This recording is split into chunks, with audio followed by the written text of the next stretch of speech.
Hey, it's okay, I'm here now.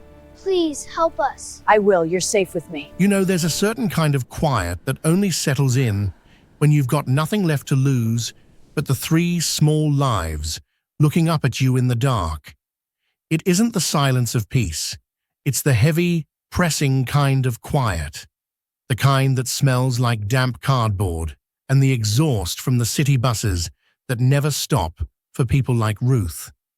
She sat there on the edge of a plastic crate, her hands so chapped they looked like tree bark, watching three sets of eyes blink back at her.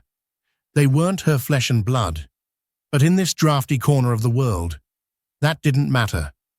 What mattered was that they were breathing, and it was her job to make sure they kept doing it, even if she had to stop breathing herself to make it happen. This story contains a secret about those three children that Ruth and the world that ignored her never saw coming. But welcome to our channel. We tell the stories of the invisible heroes, the ones society tries to forget. If you believe that a mother's love can change the world, please like this video and hit that subscribe button to join our family. We want to know our community. Where are you watching from today? Let us know in the comments below. It means a lot to us to see how far these lives can reach. Hollow. That's what the children's stomachs felt like that first night. Ruth found them huddled beneath a fire escape in the rain-slicked alley off Morrison Street. The pavement glistened under the dim glow of a street lamp 2 blocks away, and the smell of wet cardboard boxes mixed with the grease from the Chinese restaurant's dumpster made the air thick and sour. And Ruth had been walking past, her own stomach empty for the second day in a row, when she heard the sound. Not crying, not talking, just breathing. 3 shallow rhythms in the dark that made her stop and turn her head. She found them stacked like kittens against a rusted chain-link fence. The oldest couldn't have been more than 7. The youngest was maybe 3, curled into a ball so tight, Ruth thought she was looking at a bundle of rags at first. The middle child, a boy, had his arms wrapped around both of them, his face buried in the older girl's shoulder. Their clothes were soaked through. The rain had stopped an hour ago, but they were still dripping, still shivering. Ruth didn't know their names yet. She didn't know where they'd come from, or how long they'd been out here, but she knew what it meant to be invisible in a city that kept moving no matter how many people fell through the cracks. She knew what it felt like to be forgotten. "Hey," she said quietly, crouching down so she wouldn't scare them. "You 3 okay?" The oldest girl looked up. Her eyes were brown and too old for her face. She didn't answer. She just stared at Ruth, like she was trying to decide if this stranger was dangerous or just another person who would walk away. Ruth reached into her coat pocket and pulled out the only thing she had, a half-eaten granola bar she'd been saving for breakfast. She broke it into 3 pieces and held them out. The children didn't move. But the principal didn't see the boy's hands shaking when he finally reached forward and took the smallest piece. He gave it to the little one first. So that's when Ruth knew she couldn't leave them. She didn't have a plan. She didn't have money or a home or anything resembling stability. What she had was a tarp she'd been using to cover herself at night and a storage unit key she'd managed to hold on to even after losing her apartment 6 months ago. It wasn't much. It was nothing really, but it was shelter. And shelter was something. "Come on," she said, standing up and holding out her hand. "You're not staying here." The oldest girl hesitated. Then she took Ruth's hand. The others followed. The storage unit was a 10-minute walk. Ruth had been renting it for $28 a month, cheaper than any room in the city, and she'd been sleeping there since October when the nights started getting cold. It was 5 feet by 8 feet. Just big enough for a few boxes of belongings she couldn't bring herself to throw away and a sleeping bag she'd found at a thrift store. The concrete floor was cold and pitted, and the metal door didn't seal all the way, so the wind came through in sharp little gusts that made the whole space feel like the inside of a refrigerator. But it was dry, and it locked, and tonight that made it a palace. Ruth opened the door and gestured for the children to go inside. They stood in a row, staring at the empty space like they weren't sure what to do with it. The oldest girl looked up at Ruth. "What's your name?" Ruth asked. "Josephine," the girl said. Her voice was small but steady. "Josephine," Ruth repeated. "That's a good name. What about them?" Josephine pointed to the boy. "That's Caleb, and she's Dinah." Ruth nodded. "All right, Josephine. And Caleb, Dinah, I'm Ruth. And this—" She gestured to the storage unit. "This is where we're going to sleep tonight." She spread the tarp out on the floor and laid her sleeping bag on top of it. Then she pulled out the only blanket she owned, a thin, faded thing she'd gotten from a church donation bin, and wrapped it around the 3 children. They huddled together again, their small bodies pressed close for warmth. Ruth sat down on the cold concrete beside them, her back against the wall. She didn't have a blanket for herself now. She didn't have anything. But the warmth she felt, watching them settle into something that resembled safety, made the chill in her bones feel a little less sharp. Dinah fell asleep first, her thumb in her mouth. Caleb followed, his breathing evening out into a soft rhythm. Josephine stayed awake longer, her eyes fixed on Ruth. "Are you going to leave us?" she asked.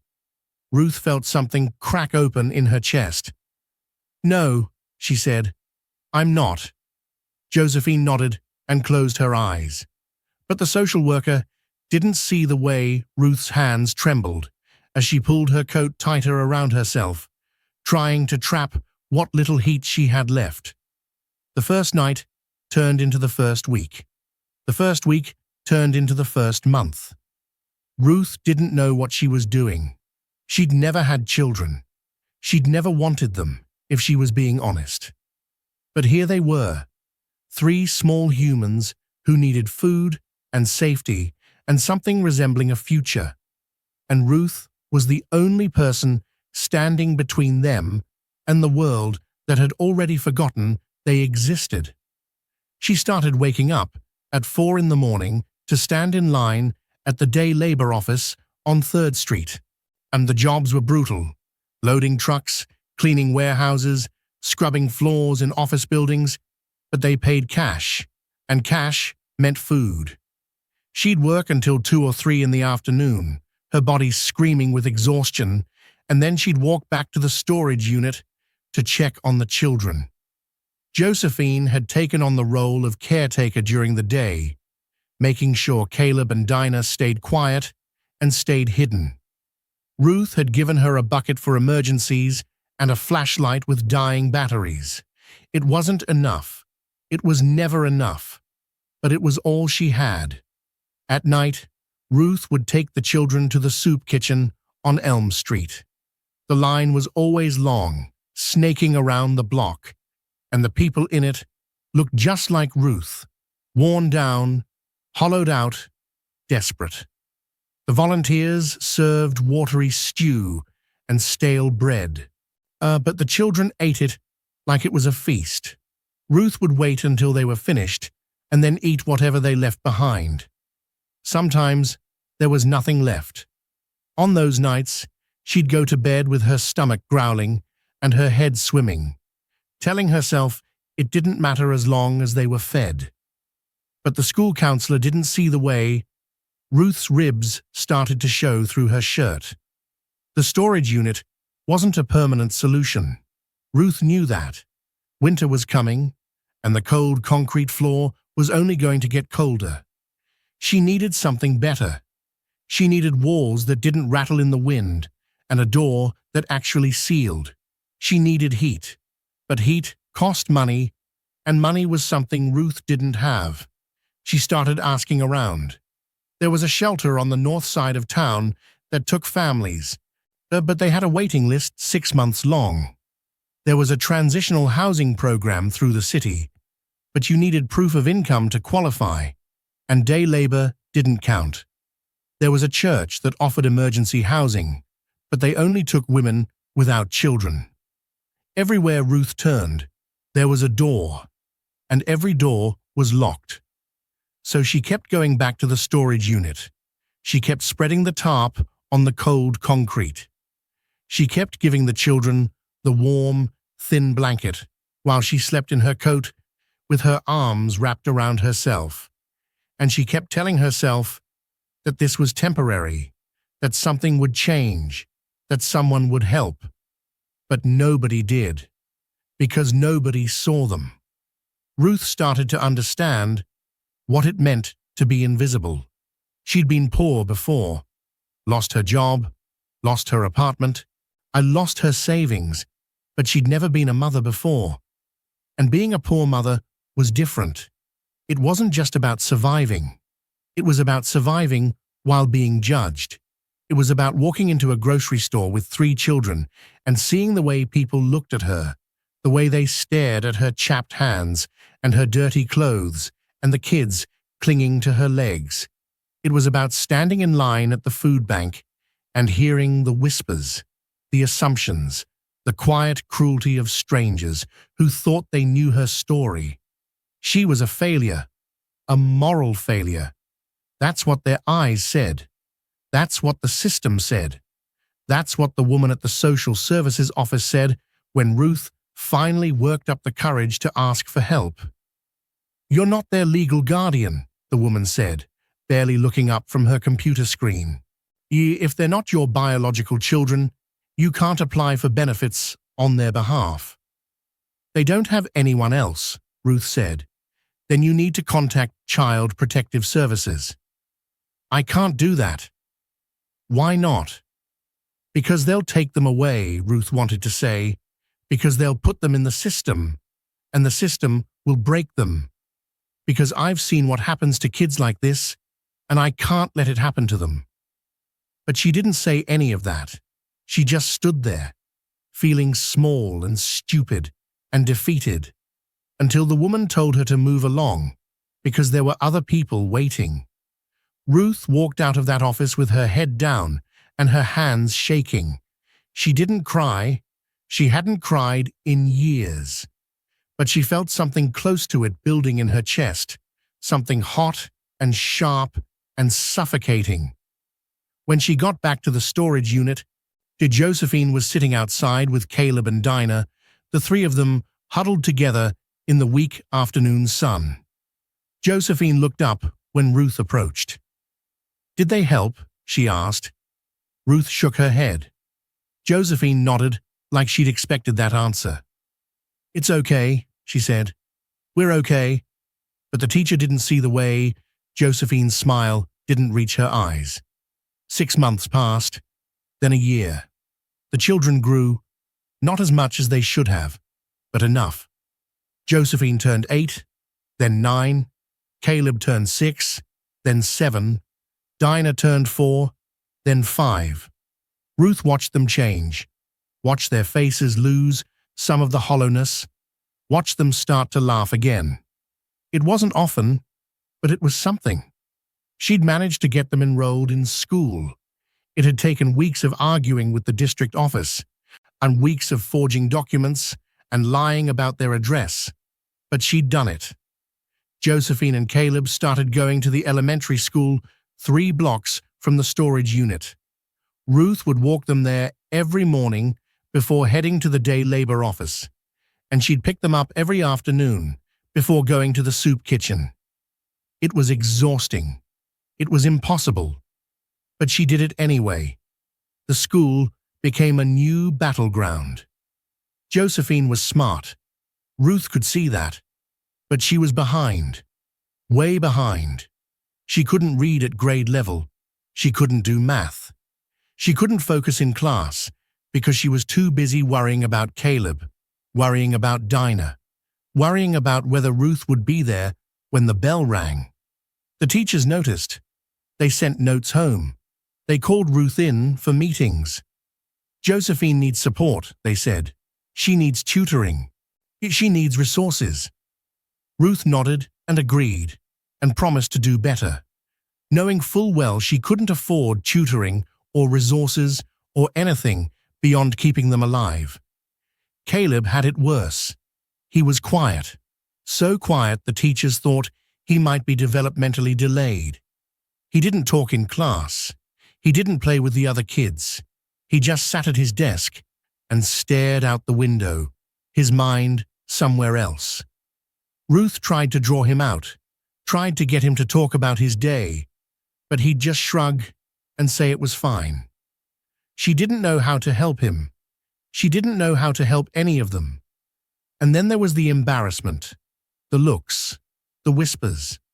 The other kids noticed that Josephine and Caleb wore the same clothes every day. They noticed that their shoes were too small and their coats were too thin. And they noticed that they didn't have lunch boxes or backpacks or any of the things normal kids had. And they said things, mean things, cruel things, things that made Josephine come home with her jaw clenched and her fists balled up, things that made Caleb retreat even further into himself. Ruth wanted to protect them from it. She wanted to march into that school and tell those kids and their parents to go to hell. But she couldn't, because she was invisible, because she didn't matter, because the world had already decided what she was worth. But the cafeteria worker didn't see the way. Ruth slipped extra food into the children's pockets when no one was looking. By the time Josephine was 12, Ruth had moved them out of the storage unit and into a studio apartment on the east side. And it wasn't much, just one room with a kitchenette and a bathroom that barely worked, but it had heat and walls and a door that locked from the inside. Ruth had saved every penny from 2 years of day labor to afford the deposit, and even then, she'd had to beg the landlord to give her a chance. He'd agreed, but only because he couldn't find anyone else willing to rent a place that small and that broken. The apartment became their world.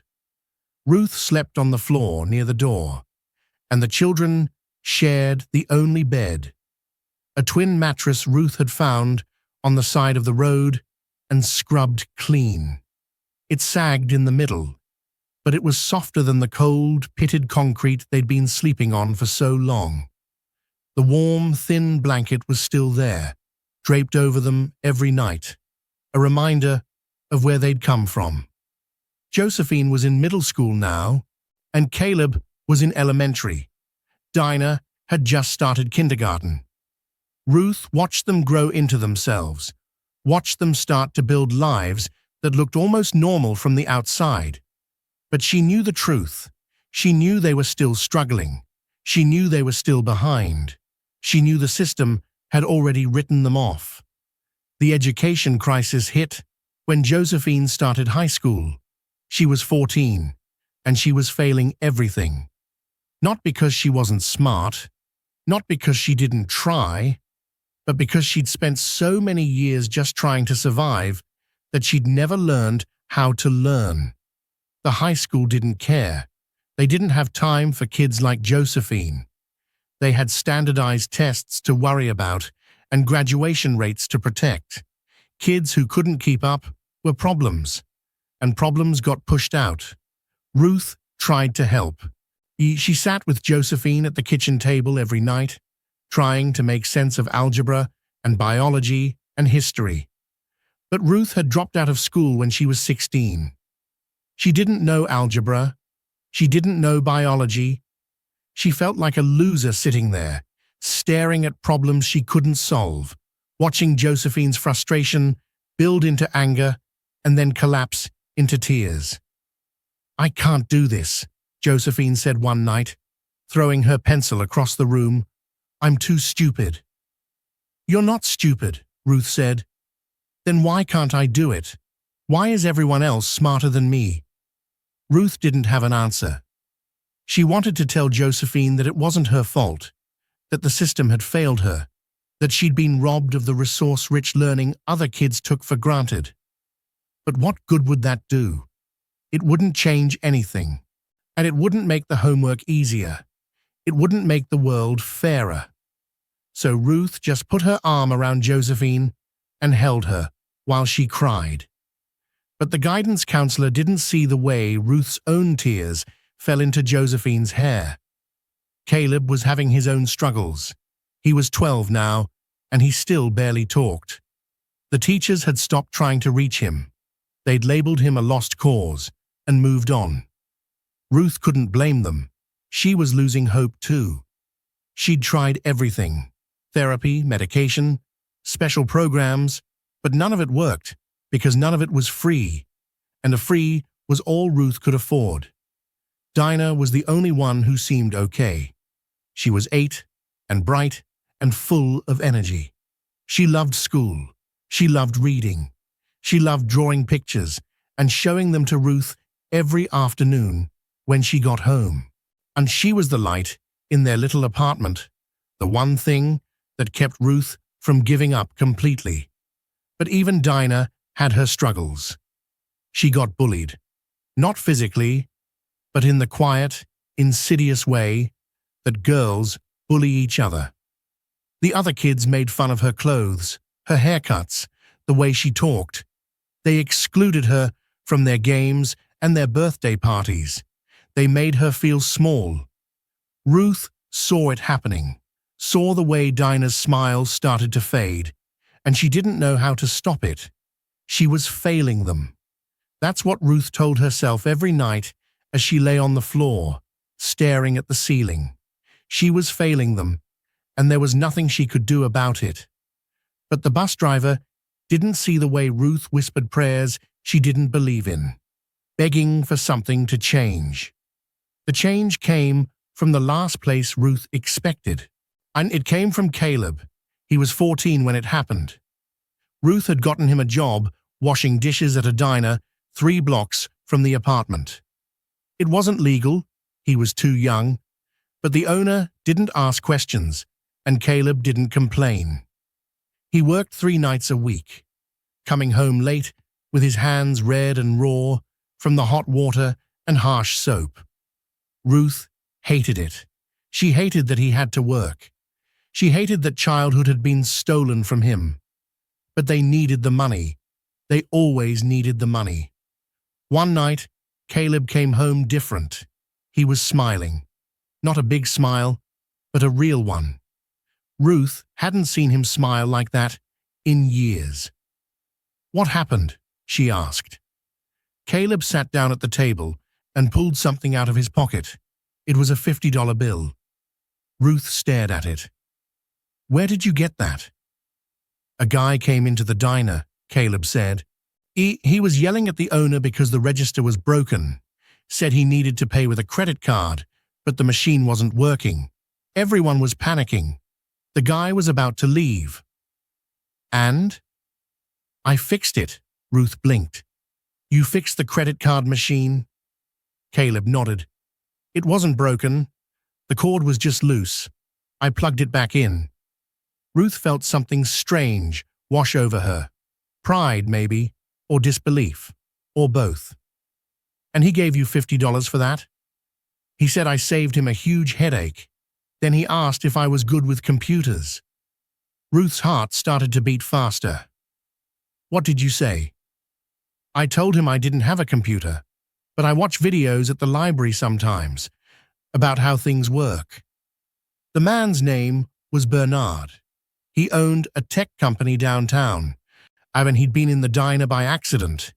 His usual lunch spot was closed for renovations. He came back the next night to talk to Caleb. He offered him an internship. Unpaid at first, but with the possibility of a real job if Caleb proved himself. Ruth didn't believe it. She thought it was a scam. She thought Bernard was going to hurt Caleb or exploit him or disappoint him in some soul-crushing way. But Caleb wanted to try. And Ruth couldn't say no to that look in his eyes, the first real spark of hope she'd seen in him in years. So she let him go. Caleb started spending his afternoons at Bernard's office, learning how to code, how to troubleshoot, how to build things from nothing. He was good at it. Better than good. He had a natural talent for seeing patterns, for solving problems, and for understanding systems in ways that other people couldn't. Bernard saw it too. Within 6 months, he put Caleb on payroll. Within a year, Caleb was making more money than Ruth. It didn't feel real. Ruth kept waiting for the other shoe to drop, for something to go wrong, for the world to snatch this opportunity away the way it had snatched everything else. But it didn't. Caleb kept working, kept learning, kept growing. And slowly, quietly, he started to change their lives. But the landlord didn't see the way Ruth cried herself to sleep the night Caleb handed her his first paycheck and told her to stop working so hard. Josephine's breakthrough came 2 years later. She was 16 and still struggling in school, but she'd found something she was good at: people. She could read a room, she could talk to anyone, but she could make people feel seen in a way that Ruth recognized because Ruth had never felt seen in her life. Josephine started working at a non-profit that helped homeless families like theirs, and she was brilliant at it. She knew what they needed because she'd lived it. She knew what to say because she'd felt it. The director of the non-profit noticed. She took Josephine under her wing, mentored her, helped her apply for scholarships. Josephine got into college. Not a fancy college, but a real one.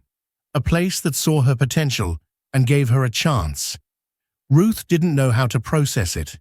She'd spent so many years convinced that they were all doomed, that the world would grind them down until there was nothing left.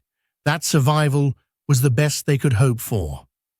But here was Josephine, walking across a stage in a cap and gown, and holding a diploma that said she mattered.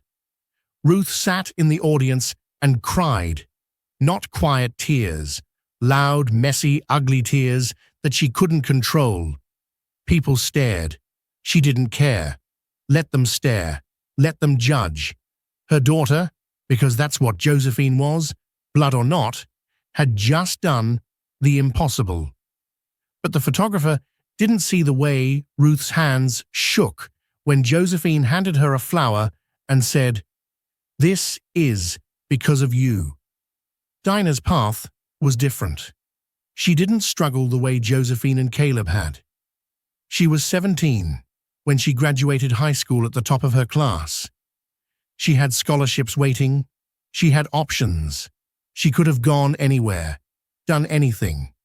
But she didn't want to leave Ruth. She didn't want to leave the neighborhood. She wanted to stay and build something here, up in the place that had tried so hard to break them.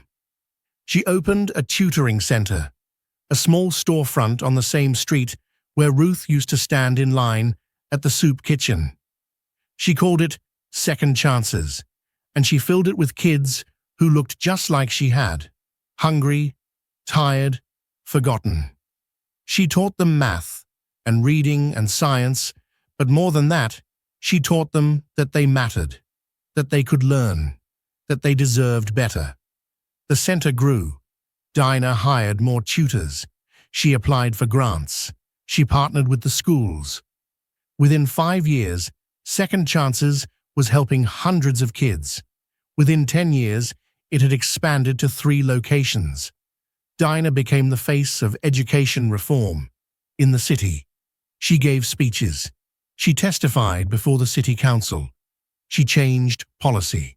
Anne and Ruth watched it all happen from the same studio apartment she'd been living in for 20 years. She was older now. Her hands hurt all the time. Her back ached. Her vision was starting to go. But she was still there, still standing, still breathing. The children, though they weren't children anymore, tried to move her into a nicer place. Caleb bought a house and begged her to live with him. Josephine found a condo near her office and offered Ruth the guest room. Dinah built an apartment above the tutoring center and said it was hers if she wanted it. But Ruth said no. This apartment was hers. It was where they'd built their lives. It was where they'd survived. She wasn't leaving. But the mailman didn't see the way Ruth's hands trembled when she opened the envelope Caleb had sent. Inside was a check, a big one, and bigger than Ruth had ever seen. It had so many zeros, she thought it was a mistake. She called Caleb. "What is this?" "It's yours," he said. "I don't want your money." "It's not my money, it's our money. Josephine and Dinah are sending checks too. We talked about it. We want you to retire." "I don't need to retire." "Ruth," his voice was firm, "you raised us. You kept us alive. You gave us everything. Let us give you something back." Ruth didn't know what to say. She'd never thought about retirement. She'd never thought she'd live long enough to retire. But here she was, 63 years old, holding a piece of paper that said she didn't have to scrub floors or load trucks or beg for scraps anymore. She deposited the check. She quit her job, and for the first time in her life, she rested. But the banker didn't see the way Ruth wept in the parking lot afterward. The secret came out on a Tuesday. Ruth was sitting in the apartment, drinking coffee and watching the news when she saw Caleb's face on the screen. The reporter was talking about a tech startup that had just been acquired for $200 million. Caleb was the founder. He was a millionaire. No, not a millionaire, a multi-millionaire. Ruth stared at the screen, her coffee growing cold in her hands. She'd known Caleb was successful. She'd known he was doing well. But this was something else. The next day, Josephine's face was in the paper. She'd been promoted to executive director of a national nonprofit. Her salary was public record. 6 figures. Ruth did the math in her head and felt dizzy. The day after that, Dinah called. "Turn on the TV," she said. "Or Channel 7. Ruth turned it on. There was Dinah, standing in front of a massive building with a ribbon in her hand. The headline read, "Local Educator Opens 5th Tutoring Center. Announces Plans for National Expansion." Ruth sat down. Her legs wouldn't hold her anymore. They'd done it. All 3 of them. They'd climbed out of that rain-slicked alley and built lives that mattered. They'd become exactly the kind of people the world said they couldn't be. And they'd done it because Ruth had refused to let them disappear. But Ruth didn't feel victorious.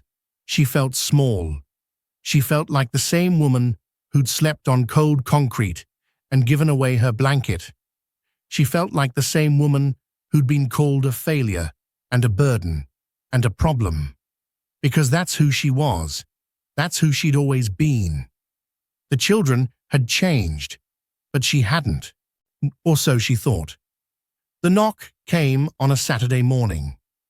Ruth opened the door to find all 3 of them standing there. Caleb, Josephine, and Dinah.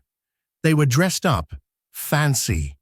The kind of clothes Ruth had only seen in magazines. "What's going on?" she asked. "We need to show you something," Josephine said. They drove her across town, back to the east side, back to the neighborhood where it had all started. They parked in front of the old alley, the one with the rain-slicked pavement and the rusted chain-link fence. Ruth hadn't been here in years. She'd avoided it. Too many memories. Too much pain. But it didn't look the same anymore. The alley was gone. In its place was a building.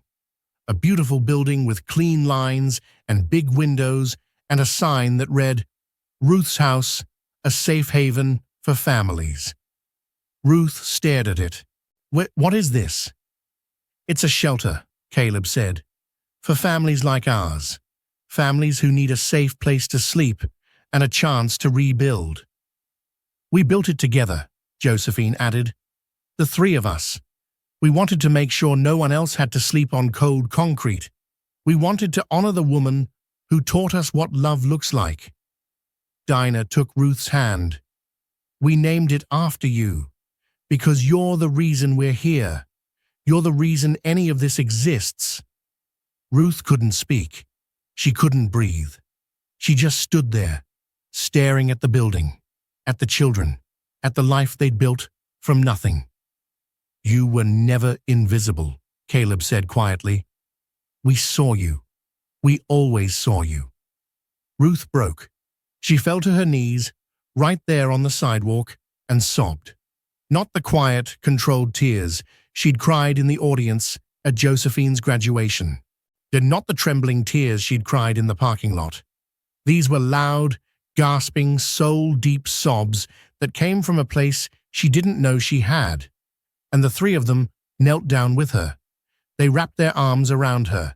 They held her the way she'd held them all those years ago in a drafty storage unit, when they were small and scared and didn't know if they'd survive the night.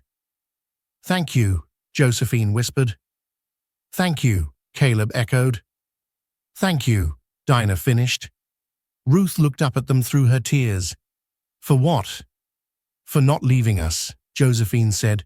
For choosing us when the world didn't. Ruth shook her head. I didn't choose you. You chose me.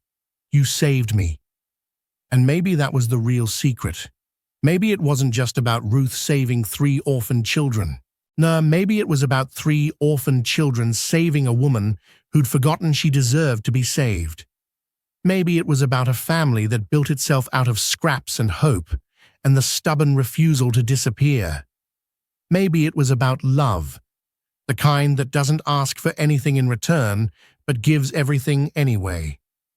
The building behind them stood tall and solid, a monument to the invisible people who'd built it. Inside, families were sleeping in warm beds. Children were eating hot meals. Mothers were resting for the first time in months. And somewhere in that building, in a photo on the wall, was a picture of Ruth.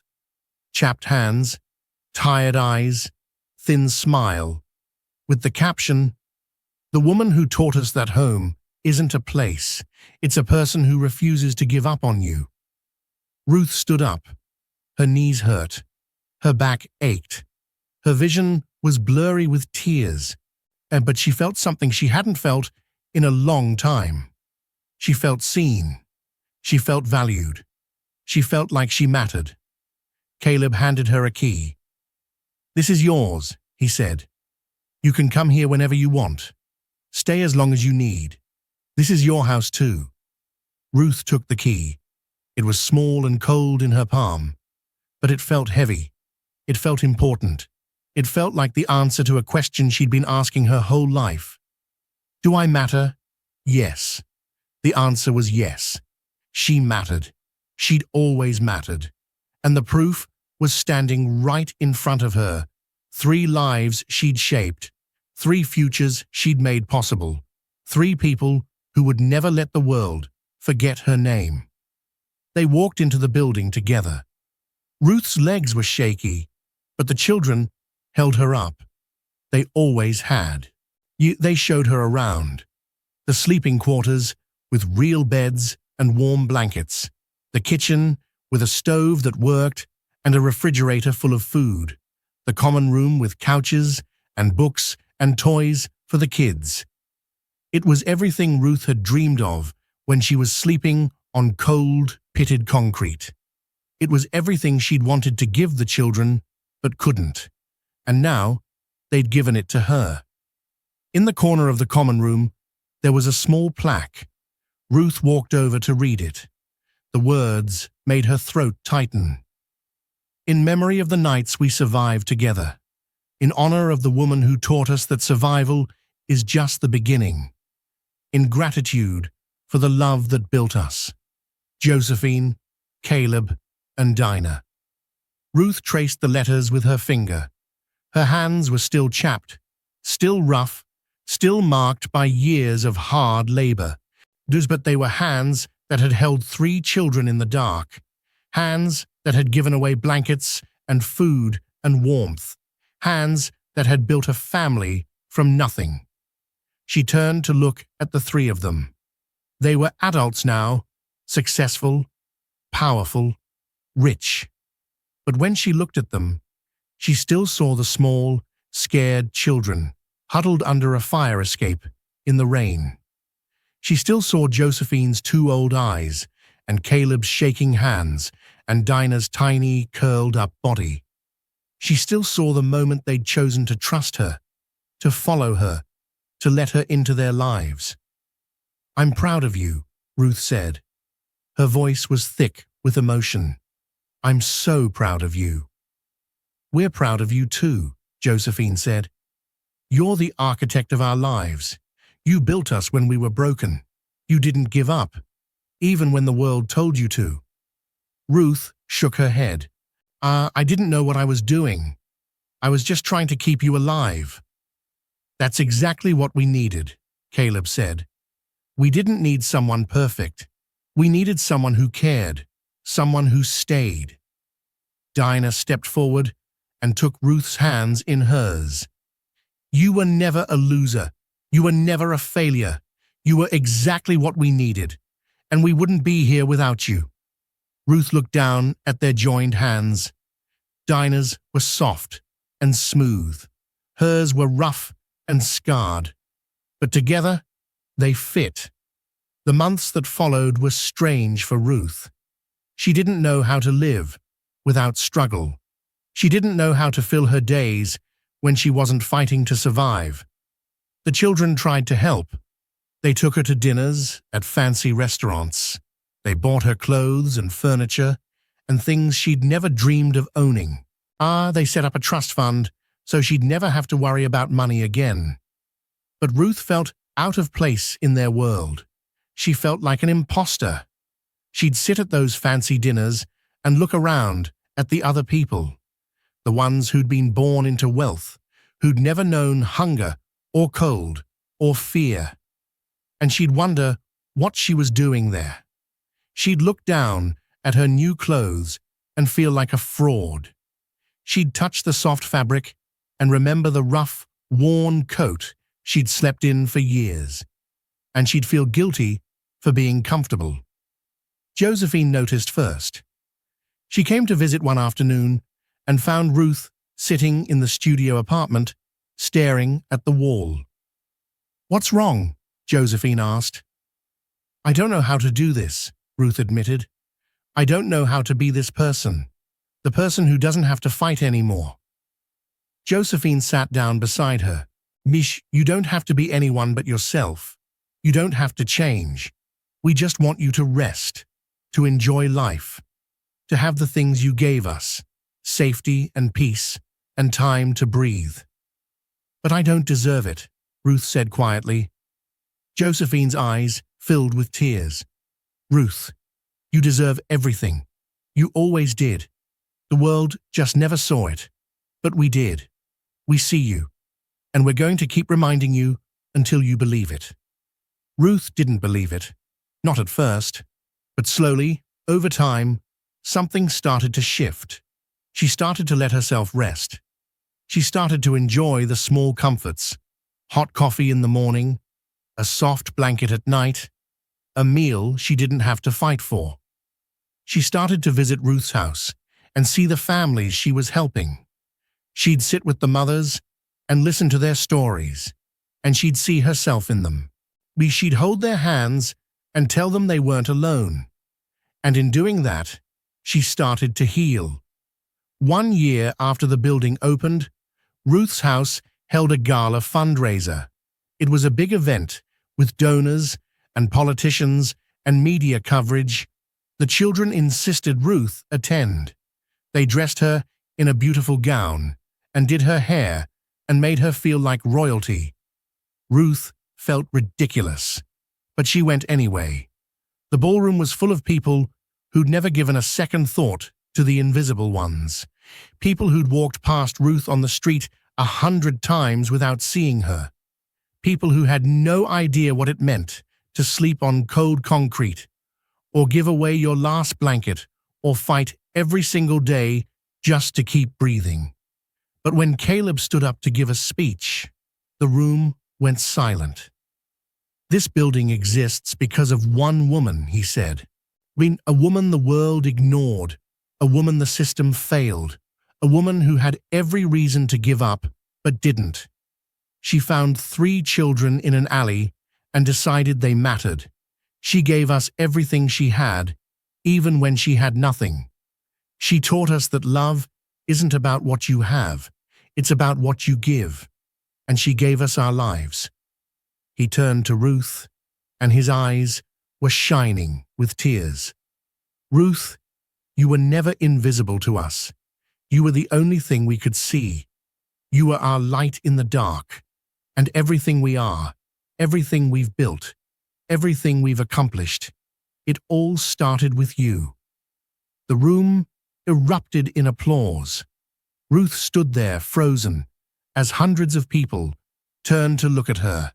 They were clapping for her, for the woman who'd slept on cold concrete, for the woman who'd been called a failure, for the woman who'd been invisible her whole life, and for the first time, Ruth let herself believe that maybe, just maybe, she mattered.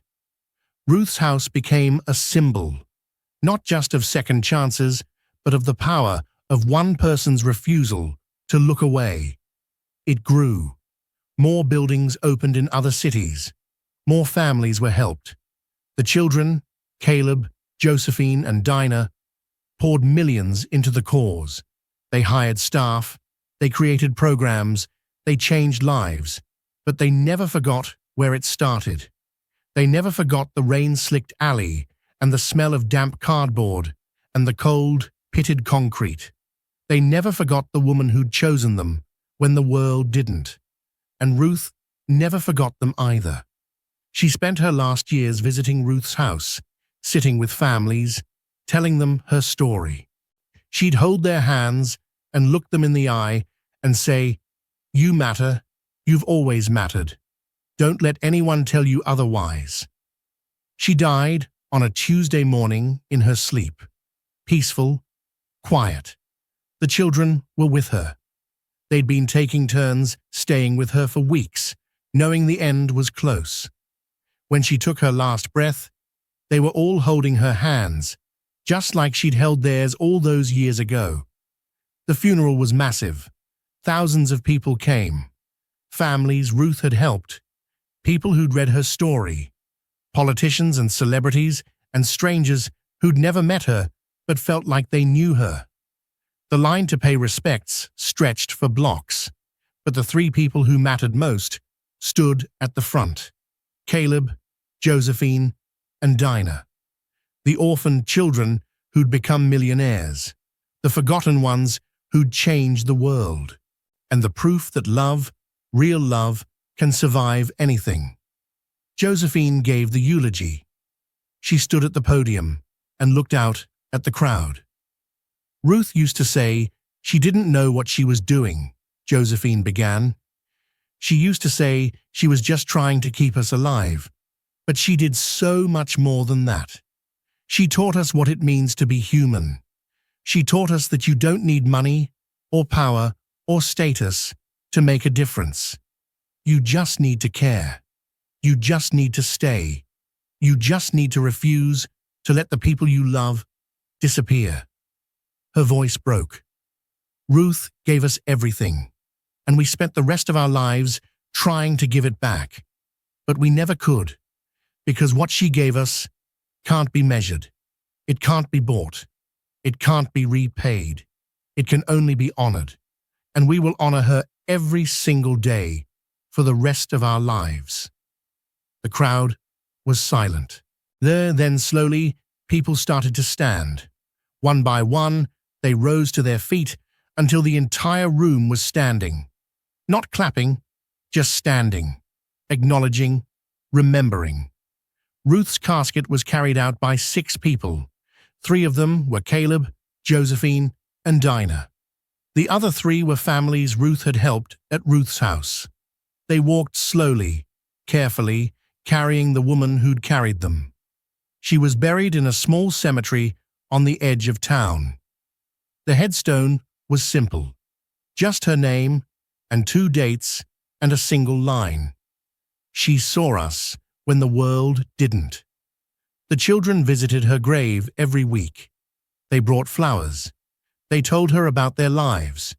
They thanked her for things they'd already thanked her for 1,000 times. And they made sure her story lived on. Ruth's house continued to grow. It spread across the country and then across the world. Millions of families were helped. Millions of children were given a chance. And every single building had a photo of Ruth on the wall. Chapped hands, tired eyes, thin smile, with the same caption, "The woman who taught us that home isn't a place. It's a person who refuses to give up on you." Years later, a reporter asked Caleb what Ruth would think if she could see what her life had become. Caleb smiled. She wouldn't believe it. She'd probably say it had nothing to do with her, that we did it ourselves, that she was just there. "But that's not true," the reporter said. "No," Caleb agreed. "It's not. She was everything. She was the foundation, the starting point, the reason. We built our lives on the love she gave us, and that love is still holding us up." The reporter asked one more question. What do you want people to remember about Ruth?" Caleb thought for a moment. Then he said, "I want them to remember that she was invisible to the world, that the system failed her, that society judged her and discarded her and told her she didn't matter. And I want them to remember that she saved 3 lives anyway. Because that's what love does. It doesn't wait for permission. It doesn't ask for recognition. It just gives. And it keeps giving until there's nothing left to give. That was Ruth. That will always be Ruth." The story of Ruth spread. It was told in schools and churches and community centers. It became a book, a movie, a movement. People started looking differently at the invisible ones, the homeless, the poor, the forgotten. They started to see them, to help them, to remember that every person has value, even if the world has forgotten it. And somewhere, in a rain-slicked alley that no longer exists, 3 children slept safely because one woman refused to walk away. That's where it all started. That's where it all changed. That's where love proved it was stronger than poverty, stronger than judgment, stronger than the cold concrete and the empty stomachs and the world's indifference.